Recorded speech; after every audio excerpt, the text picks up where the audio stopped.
আগামী দিন আমি একা, কে থাকবে জানার দরকার নেই, আমি থাকবো। আমার বাপ ভাই কারা আমার সাথে বিড়ি কেটে যেতে রাজি আছেন? হাত তুলে দেখান। রাজি আছেন? রাজি আছেন? ডেটটা এখন ঘোষণা করছি না, কেন আমি পুরো বাংলার অলিতে গলিতে ঘুরছি, সব জায়গায় হাত তুলে সাক্ষী নিচ্ছি। আমার টার্গেট 25 থেকে 30 লক্ষ লোকের একটা জমায়েত করব। ইনশাল্লাহ হবে না?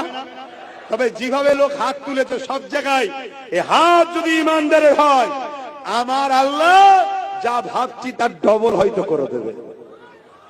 আর যেটা হবে সেই দিন আমি এটাও আপনাদেরকে বলবো, সর্বধর্মের মানুষের জন্য ডাকবো, দেশের জন্য ডাকবো। পাশাপাশি আমাদের ধর্মীয় অধিকার যে হরণ হচ্ছে, তাদের কালা হাতকে ভেঙে দিয়ে আমাদের অধিকারকে ছিনিয়ে নেবার জন্য ডাকবো। আপনারা আমার সাথে সত্যি সাথ দেবেন তো? গাড়ি ভাড়া দিতে পারবো না, তেল খরচ দিতে পারবো না, কেন আমাকে কেউ করাবে না, আমি নিজে করব। কারা নিজেদের গাঁটের পয়সায় নিজেদের খাবার নিয়ে যেতে রাজি? হাত তুলে দেখান।